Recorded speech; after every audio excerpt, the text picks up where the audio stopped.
Apex D-Day, Apex, I want to Apex, Apex D-Day, Apex, Apex D-Day, Apex, I want to Apex D-Day, Apex.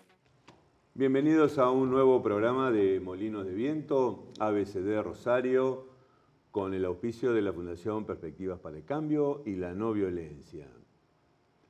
Hoy, como siempre, tenemos un tema sumamente interesante y también dos invitadas de lujo, porque vamos a compartir un trabajo que no es muy frecuente en nuestra región. Yo podría decir, tengo el privilegio de haber conocido a dos investigadoras, que debe haber muchas otras personas investigando temas, pero que en este caso se están dedicando a temas sumamente interesantes respecto a lo que muchas veces tratamos acá: las adicciones, el alcohol, las drogas, adolescencia, daños que producen y demás, que ellas nos van a explicar. Alejandra Pacchioni y Cintia Oñuco, dos investigadoras que trabajan aquí acá cerca, en la Facultad de Bioquímica, Universidad Nacional de Rosario. Como siempre, hacemos un pequeño y muy breve corte y volvemos para conversar con ellas.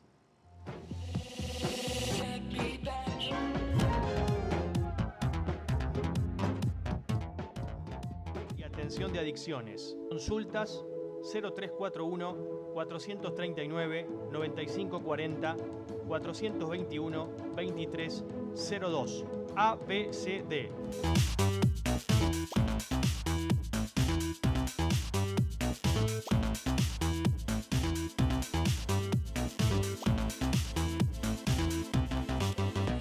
Bueno, continuamos entonces presentándola Alejandra y Cintia, que son nuestras invitadas de hoy, y me gustaría que, como siempre, como estábamos charlando con tan buena onda, pudieran ustedes comentar qué hacen, dónde están trabajando, a qué se dedican, para que la audiencia se entere un poquito más, que son dos damas que vienen trabajando hace tiempo.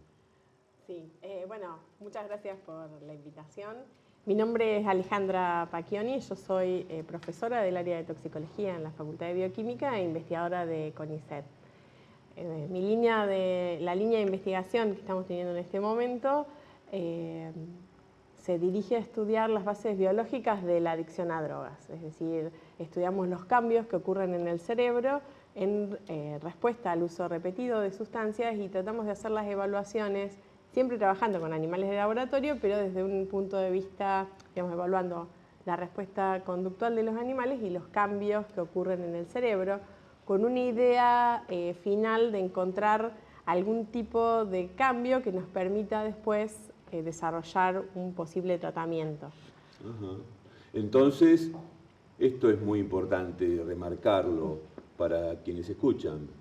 El consumo de drogas produce cambios en el cerebro. Sí, exactamente. El consumo de droga produce cambios a largo plazo en el cerebro, que inclusive permanecen en el cerebro aun cuando se deja de consumir drogas, y que justamente, digamos, estos cambios que permanecen son los responsables de que una persona, cuando empieza a consumir, cuando lleva un tiempo consumiendo, después puede volver a reincidir, aunque esté años sin haber probado la droga. Ajá. Y Cintia, vos también estás trabajando en algo. Yo estoy trabajando hace poquito con Alejandra. Yo soy jefe de trabajos prácticos en la cátedra de toxicología, donde trabajamos juntas. Y también en el área hacemos análisis toxicológicos, que prestamos servicio a terceros, y al hospital hacemos todo lo que sería análisis toxicológico, al hospital Centenario, y a veces recibimos muestras de otros hospitales. Ajá. ¿Y qué tal respecto a la cantidad de positivos?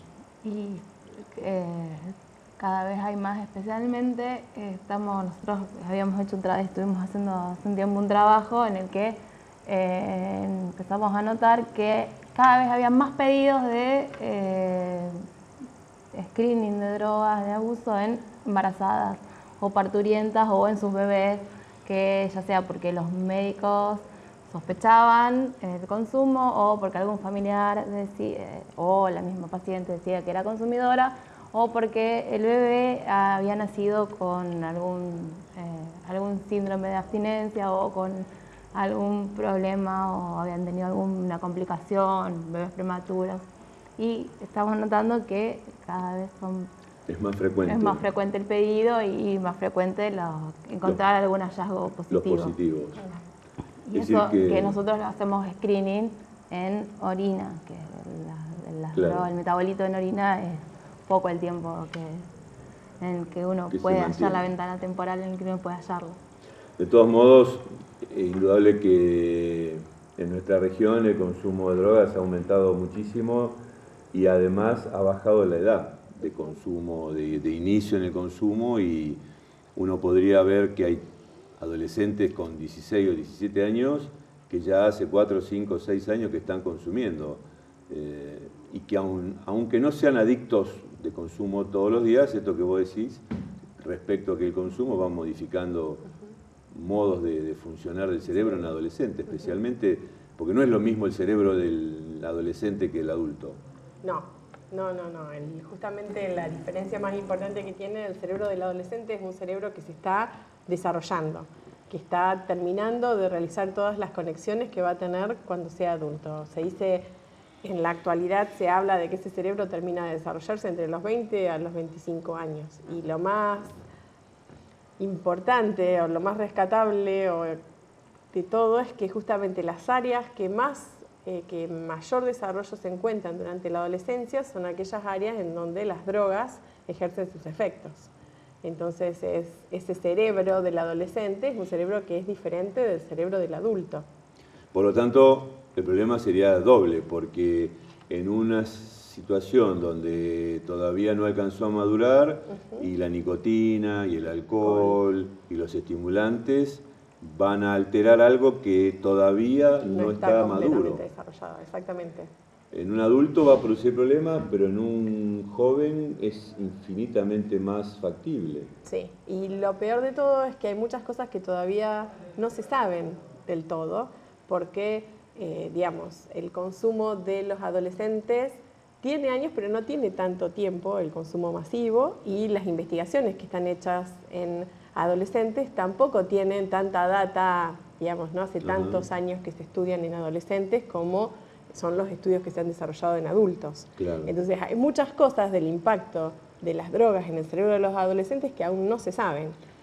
Y seguramente que debe haber también alguna diferencia entre varones y mujeres. Sí, la hay. La hay en los adultos y la hay también, por supuesto, en los adolescentes. El impacto, digamos, una de las cosas que se sabe de estas diferencias es que, por ejemplo, si bien en general en números siempre son más los hombres que las mujeres las que consumen, cuando una mujer inicia el consumo, el pasaje y la transición entre el consumo y la adicción suele ser mucho más rápida que en el hombre.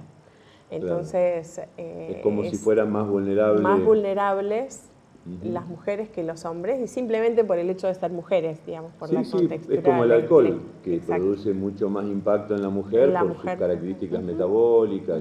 Y lo mismo ocurre para las otras drogas de abuso. Y esto que decía Cintia respecto a que aparece un incremento paulatino de los positivos en drogas en el ámbito de la salud, indudablemente que sería bueno ampliar estas investigaciones y esta detección precoz, ¿no? Vos decías de los embarazos, de los bebés recién nacidos, porque también sabemos que muchos de esos embarazos son en adolescentes muy jóvenes, muchas veces. Es decir, que hay un consumo de sustancias que verdaderamente llama la atención. ¿Y ustedes cómo lo van procesando esto a través de los trabajos científicos, la investigación? ¿Lo presentan a nivel local, a nivel internacional? Nosotros tratamos, sí, de presentar. En el laboratorio tenemos dos líneas que son claramente diferenciadas de investigación. Una que se basa en el estudio de los efectos en el adulto, en el animal adulto, y otra que trata de investigar el impacto que el estrés durante la adolescencia, siempre hablando de animales, el estrés durante la adolescencia, cómo eso impacta en el efecto de las drogas durante la adultez. O sea, cómo puede cambiar la vulnerabilidad de ese adulto haber sufrido un estrés durante la adolescencia. Esos resultados nosotros los presentamos a nivel nacional o internacional cuando tenemos la posibilidad, y además esta idea de esta línea de investigación que estamos desarrollando con los adolescentes ha llevado el comentario, así como yo estamos hablando hoy acá en otros medios, ha llevado que muchas escuelas se hayan interesado en este tema y que por diferentes medios me hayan empezado a llamar, y especialmente a través, por ejemplo, del programa de CONICET, Los científicos vuelven a la escuela, he empezado a tener conexiones con escuelas secundarias. Y esas conexiones a través de Los científicos vuelven a la escuela, en donde lo que hacemos es ir y dar una charla sobre justamente esto que hablábamos recién, del impacto a largo plazo que las drogas tienen, las diferencias que existen entre el cerebro del adulto y el cerebro del adolescente. Todo eso trabajado con los adolescentes, con los estudiantes de las escuelas secundarias. ¿Y se enganchan? Sí. Tienen, especialmente los más chicos, digamos, los estudiantes de primero, segundo año, tienen como mucha avidez y mucha necesidad de conocimiento y de saber y de intriga, y la idea es transmitirles todos estos conocimientos científicos que existen para que al momento de tener que tomar una decisión, porque seguramente se les va a presentar esta decisión, tomen una decisión informados, sabiendo lo que están haciendo y entendiendo que no es... que es una decisión que puede cambiarles el futuro, que no es cualquier decisión, que no es una noche y que, bueno, justamente... Que no pasa nada. Que no pasa nada. Claro, porque justamente hay mucho, en nuestra región hay mucho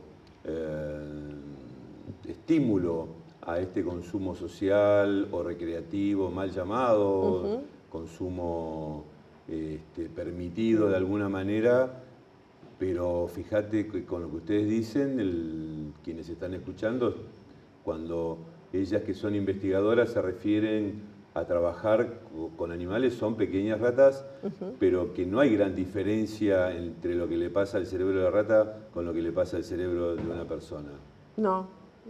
Hay muchas similitudes. Hay muchas similitudes y, digamos, muchas de las cosas que se saben se vieron primero en ratas y después se terminaron corroborando en seres humanos. La idea de usar un animal de laboratorio simplemente se basa en la simplificación de los experimentos, porque uno sabe perfectamente cuál es la historia de ese animal, en tanto que cuando se trabaja con seres humanos, y, digamos, puede juntar grupos con una historia semejante. En cambio, cuando se trabaja con seres humanos, eso no ocurre y hay mucha variabilidad en los sujetos experimentales que pueden hacer que un resultado no se vea.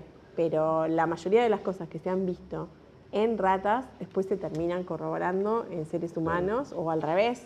Digamos, nosotros quizás en nuestro medio no estamos muy acostumbrados a estas investigaciones y cómo invertir desde el Estado en conocimiento, en profundizar a través de la investigación científica, la divulgación académica, la divulgación a nivel social, y que se tomen decisiones políticas con argumentos sólidos desde el punto de vista académico. No estamos muy acostumbrados. Hay mucho más menos, mucho me parece, mucho prejuicio. Por eso, reitero, siempre digo aquí que en nuestra región los niveles de tolerancia al consumo son demasiado amplios y sin criterio, porque precisamente lo que ustedes dicen, hay evidencia científica respecto a el daño que le produce al cerebro de una manera irreversible.